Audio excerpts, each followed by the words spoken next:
Bom, mas nós ainda continuaremos aqui no nosso BBB Brasília, dessa vez com o nosso queridíssimo fruto do mar, o presidente da República, Lula. Na contramão da promessa dele, a desigualdade social deve persistir no governo Lula 3. Bom, o Lula, que se auto-intitulou o pai dos pobres, a gente sabe que toda a campanha do PT é dizendo que o pobre vai voltar a comer picanha, vai sorrir, a desigualdade vai cair e tal, e assim por diante. Contudo, o que a gente tem, na verdade, é o oposto disso. Um estudo feito pelo Instituto Tendências apontou que durante 2023 e 2024, de fato, nós teremos aí um avanço econômico, um crescimento econômico que vai conseguir favorecer as classes mais baixas da nossa sociedade. No entanto, meus caros Telespec, a partir de 2025, quem passa a ter um benefício maior em relação a esse crescimento são justamente as classes mais altas da sociedade, a classe A e B. A questão é a seguinte, você tem realmente uma desigualdade social, e a desigualdade social, como vocês deixaram bem claro, ela não é o problema em si, mas a galera acha, inclusive está ali na chamada da notícia, a desigualdade social deve persistir no governo Lula. Não, eu tenho certeza, e depois vocês podem me cobrar daqui a algum tempo, a desigualdade social vai aumentar no governo Lula.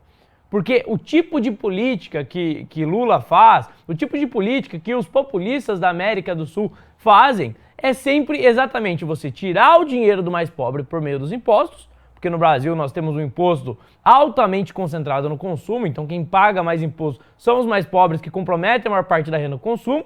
Então você tem os pobres pagando muito imposto. Esse imposto, ele é destinado para quê? Para subsídio. Para subsidiar grandes corporações, para subsidiar banqueiro.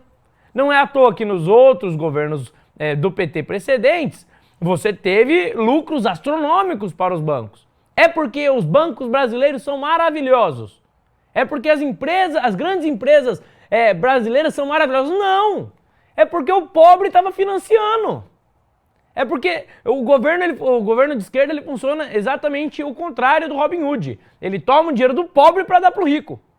É assim que funciona. E isso acentua no longo prazo a desigualdade. Quando, por exemplo, você tem excesso de gastos, que gera inflação e tem uma distribuição desigual do papel moeda, você também tem uma acentuação da desigualdade. Então todas as características levam a crer que a desigualdade tende a aumentar nos próximos anos. E sabe quais são os países menos desiguais?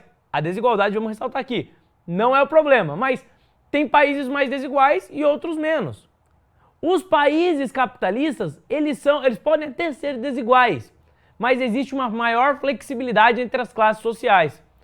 Nos Estados Unidos, por exemplo, em 1 ou 2 gerações de uma família, a família consegue atingir um patamar de riqueza.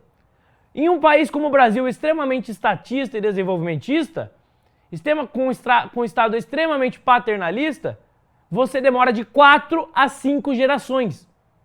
4 a 5 gerações para conseguir enriquecer, para conseguir ter prosperidade. E tudo isso por quê? Tudo isso por conta de um Estado extremamente paternalista e controlador que não permite a liberdade para a pessoa, por exemplo, empreender. Vocês acham que o Elon Musk, no Brasil, se ele tivesse nascido no Brasil, lá no Piauí, ele hoje seria dono da SpaceX?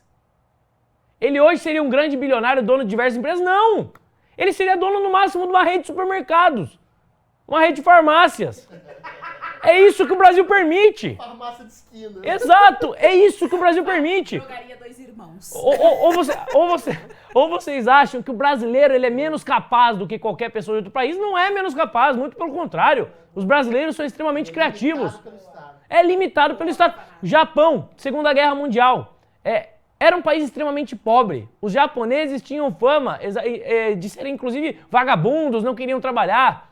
Depois da Segunda Guerra, se abriram para o capitalismo, reduziram a influência do Estado na economia. Hoje em dia, o Japão tem problemas de países desenvolvidos.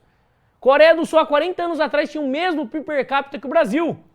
Ou seja, era o mesmo patamar de riqueza que o Brasil. Hoje em dia, Coreia do Sul é um país desenvolvido. O Brasil continua na pobreza. E nós continuamos apostando nos mesmos métodos fracassados, elegendo populista de extrema esquerda que vai tornar os ricos cada vez mais ricos, porque são os ricos próximos do rei, e o pobre cada vez mais pobre. Assine o Fio Diário. Assim você vai ter acesso integral ao programa completo Adriles sobre tudo, além de outros diversos programas na nossa plataforma. Assine aí.